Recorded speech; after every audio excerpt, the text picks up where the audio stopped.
Hello everyone, my name is Dr. Brenda Hassebrock and I'm with the Wellness Way in Houston in the Memorial area. I'm glad you could join us for this episode. Today we're going to be talking about aging gracefully and anti-aging. So basically anti-aging is a myth because by the time this video is over, you and me, we're going to be older, all right? So you can't stop time. Time's going to move forward. So you can't stop time, but there are some things that you can do to help slow down the aging process, and that's what I want to talk about today. So as a member of the 55 and older club, it's kind of funny. I got asked if I was old enough for a senior citizen discount the other day. It's like, hey, yeah, I am. Oh man, I am, so kind of bittersweet. But so that's the thing is at this stage, I'm looking for and considering what's the best way to take care of myself. I still have a lot of life I want to live.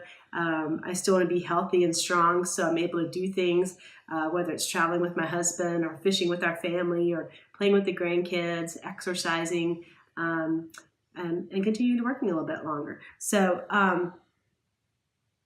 let's scroll down here. I'm not going to, okay, there we go. So what is my plan to make that happen? And that's what I want to talk about today. We can't stop time, but there are some things that we can do to help ourselves age properly, all right? So the main thing when we talk about aging, we have to think about oxidation, okay? What is oxidation? So think of this. If you take a bite of an apple and you set it down and you're gone for like an hour and you come back, what happens to the apple? It turns brown, doesn't it? That's oxidation, okay? So it's a natural process that happens with oxygen in the air. So it happens all in nature. It happens with fruit. It's what causes nails to rust. And the same thing, the oxidation process when it comes to our body's aging. So oxidation is one of the main things I want to start with today. Now, when we talk about oxidation, I was talking to Dr. Patrick the other day, he said, you and me, Dr. Brenda, we're not spring chicks anymore in our 20s and 30s, so we're not. And so you have to control this oxidative stress in your body, and that's going to be one of the things that's going to slow down the aging process and help you age more properly. So where does oxidation come from? We have to talk about inflammation. Inflammation leads to oxidation. So let's just start with actually defining what is inflammation. So inflammation is actually a protective mechanism to help your body. So it's self-protection. It helps to remove dangerous stimuli like bacteria, damaged cells, and things like that. And as we remove those things, it can help the body to start healing, right? So inflammation is actually a protective mechanism for our body on a short-term basis. We were never meant to experience inflammation long-term. Ongoing long-term inflammation is where we get into trouble and we start having more damage into our body. And then inflammation will do more harm than more good. And that's not what we want. Where does inflammation come from? Well, we talk about it all the time at the Wellness Way. The 3 T's, traumas, toxins, and thoughts. Stated another way, physical stress, chemical stress, and mental stress. So let's just dive into those.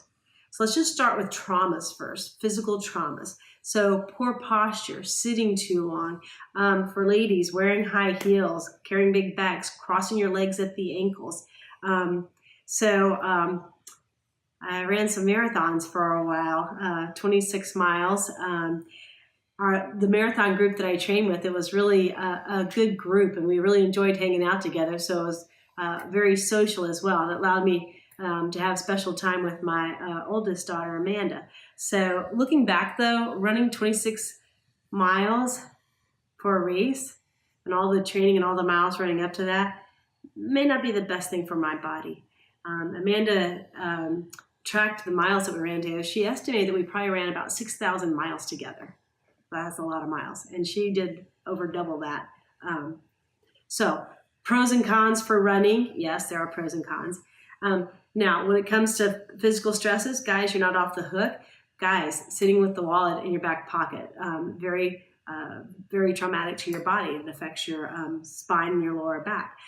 Guys that do lifting, sitting at a computer for hours on end, These are all traumas or physical stressors to the body.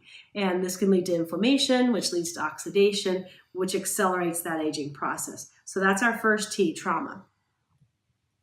Things that you can do to kind of offset some trauma or to slow that down, some of those physical stressors, some helpful things you can do, exercise like stretching and yoga and Tai Chi and things like that.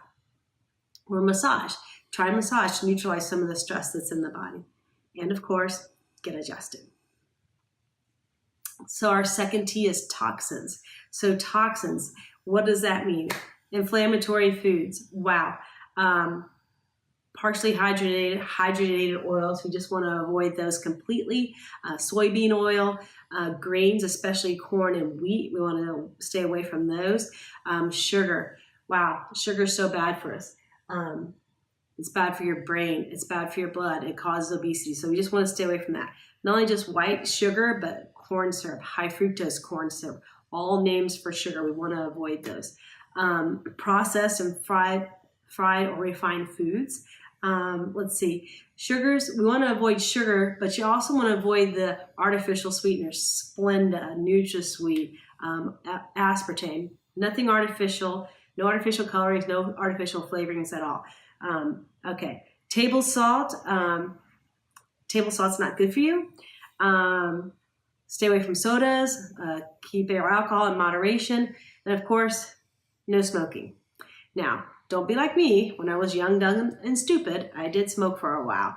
Let me just tell you this, smoking is bad for you. It's bad for your health, it's bad for your skin, it's stinky, it's not cool. If you're smoking, don't do it, just stop. Now, today, stop. All right, and if you are drinking alcohol, Dr. Patrick just did an episode on alcohol. So it's interesting because Dr. Patrick doesn't drink, but he says, I know you guys do. So he gave some good tips on better choices for drinking alcohol. All right. Also, other things that you can do to offset the chemical or the toxic effect of our body. Reduce the inflammatory foods. Eat superfoods. There's some really great foods that are out there like aloe vera juice, hemp, cacao, goji berries, spirulina, maca, chia seeds, quinoa.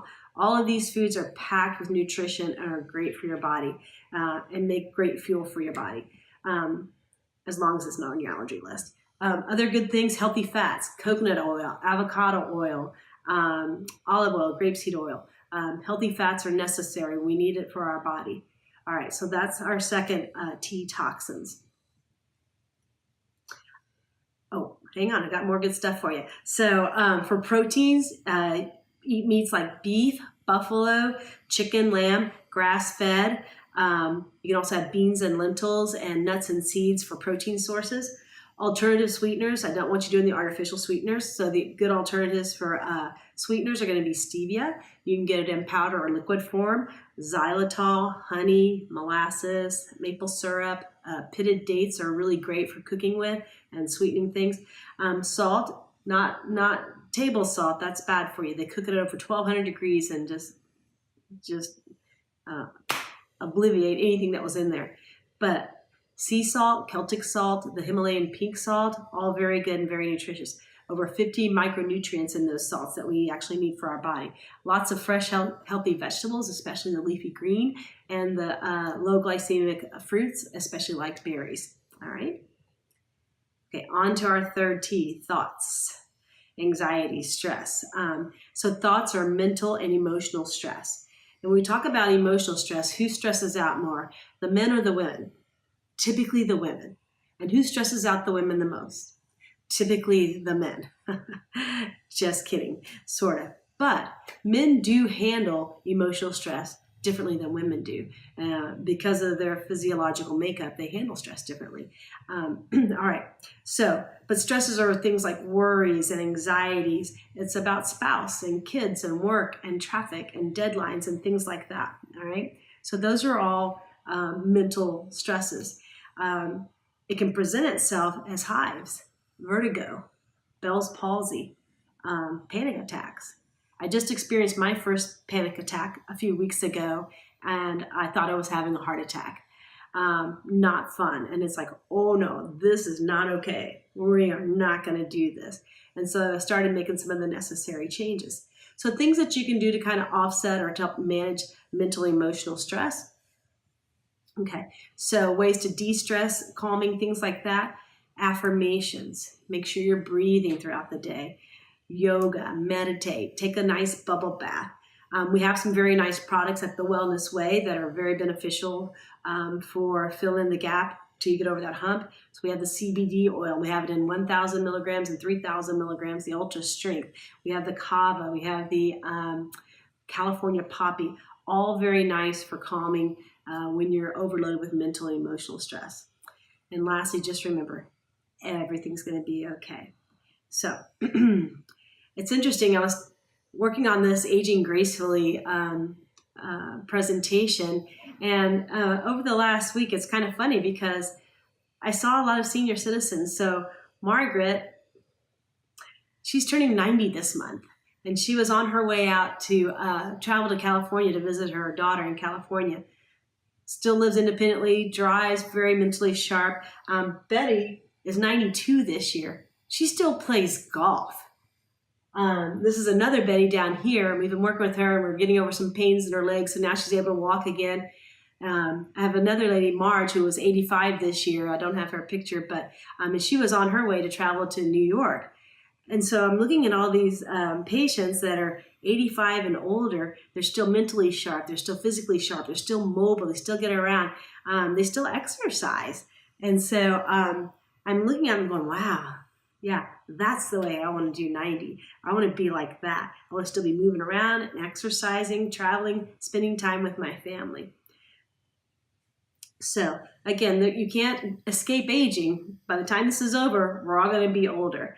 But I still have a lot of life I want to live. And I want to be healthy and I want to be strong so that I'm able to do the things that I love. So whether it's traveling with my husband or the kids, whether it's fishing, we all enjoy that as a family, to fish with Dan or the kids, to be able to exercise. So we've switched from running marathons to Amanda does CrossFit on a regular basis. I get to do it every now and then, and spending time with our grandkids and work a little bit longer. So I'm really strategizing what that looks like for me.